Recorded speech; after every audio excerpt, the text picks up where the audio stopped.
ನಿಟ್ಟಿನಲ್ಲಿ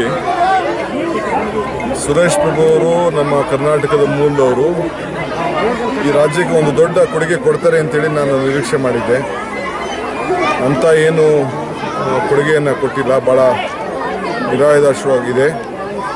ಬಹುಶಃ ಮುಂದಿನ ದಿನದಲ್ಲಾದರೂ ಕೂಡ ನಮ್ಮ ರಾಜ್ಯದ ಬಗ್ಗೆ ಹೆಚ್ಚಿಗೆ ಗಮನವನ್ನು ವಹಿಸ್ತಾರೆ ಮತ್ತು ಏನು 50% ರಾಜ್ಯ ಕೊಡಬೇಕು ಅಂತೇಳಿ ಏನೋ ಒಂದು ಕಂಡೀಷನ್ ಇದೆ, ಅದನ್ನು ವಿಡ್ರಾ ಮಾಡಿ 100% ಕೂಡ ಕೇಂದ್ರ ಸರ್ಕಾರನೇ ಭರಿಸುವಂಥದ್ದು ಕೆಲಸ ಕೇಂದ್ರ ಸರ್ಕಾರ ಮಾಡಬೇಕು ಅನ್ನೋದನ್ನು ಈ ಸಂದರ್ಭದಲ್ಲಿ ನಾನು ಒತ್ತಾಯ ಮಾಡ್ತೇನೆ.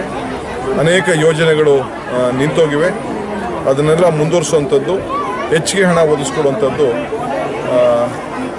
ಕೇಂದ್ರ ಸರ್ಕಾರ ಮಾಡಬೇಕು ಅನ್ನೋದನ್ನು ಒತ್ತಾಯ ಮಾಡ್ತೀನಿ. ಹಿಂದಿನ ಯೋಜನೆಗಳು ಕೂಡ ಭಾಳ ಕುಂಠಿತವಾಗಿದೆ.